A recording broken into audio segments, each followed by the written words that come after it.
Gary here again. So this is about the third attempt at making a video. I kind of screwed up this morning. Anyways, I've been working on the battery box or battery platform the last few days, and I've got that all sorted out. I'll show you what's going on the car here. So we've got the main fuel line running down the center of the car here. That's the filter for it.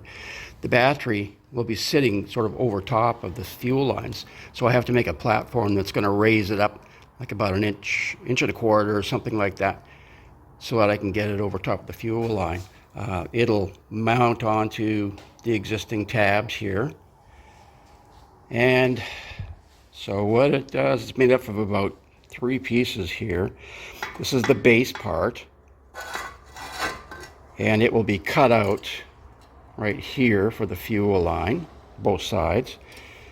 And I didn't run a full bead on it. I just did a heavy tack about every inch or so that it wouldn't warp up or get out of shape or anything like that.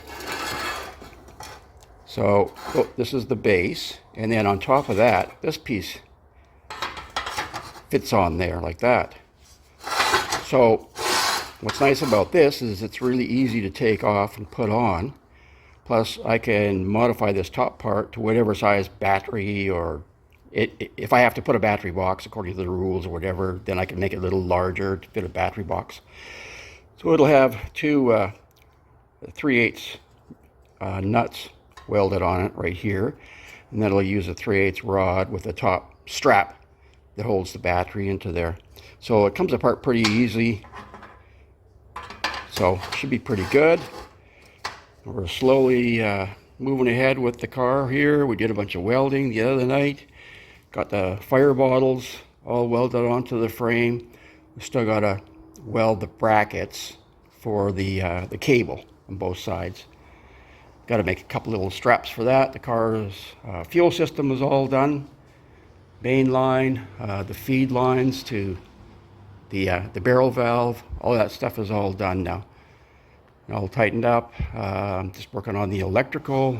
That's the crank trigger, that's all in. And this is all of my electronics. It's a power grid, they call it. That's the computer. And then the grid 600 Pro is the ignition system. And then the coil that belongs to all that. Got to drop the distributor in yet. Everything else is pretty much done. I'm probably going to replace these tubes with some proper black hydraulic hose. I think this is going to get too hot for these tubes. They'll probably just flop all over the place. So that's about it, and started working on the dash or control panel, whatever you want to call it. Go around this side here. Started working on this. It's a little large right now and a little crude. I haven't rounded any of the corners here at all. And I'll probably end up cutting it down, making it a little bit shorter.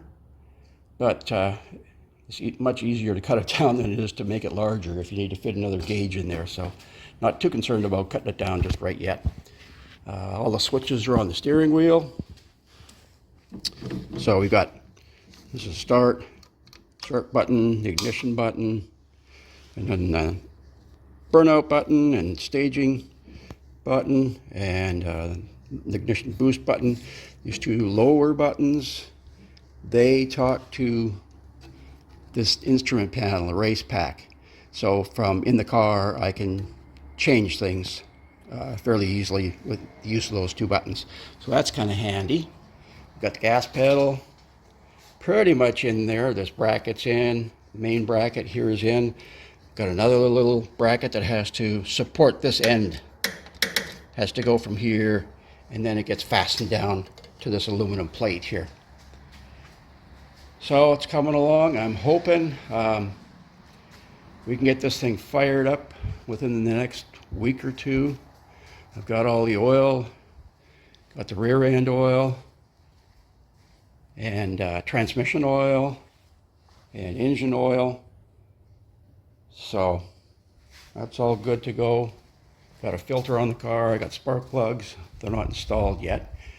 We've got to get a distributor cap and rotor and some wires And like I said before, just got to yank the tranny out here and just do a brief inspection on it and check the end plays and the clutches and that kind of stuff that's in there.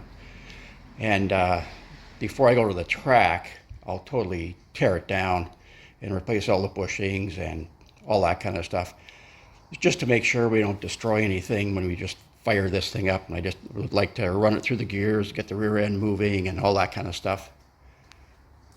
So, flip it around. There we go. Just about ready. It's getting there. Yeah, just can't believe it. I got dies coming tomorrow. So hopefully we can finish up the rest of the tubes that have to get bent and welded in. That's going to take a few days to figure that all out. Still got quite a lot of fiberglass work to do on the body here and tin work. So that's going to take a little while. Like really, after we get this thing started, it's probably going to be at least a good month or more before I actually get it out to the racetrack. It's going to be September sometime, so kind of disappointing. I've lost most of the summer, but it's just an enormous amount of work that has to go on to get these things going nowadays. It's just ridiculous. But anyways, it's all turning out good. No major screw ups so far. Just a lot of money. So we'll see what happens. We'll keep you posted. Until next time, take care.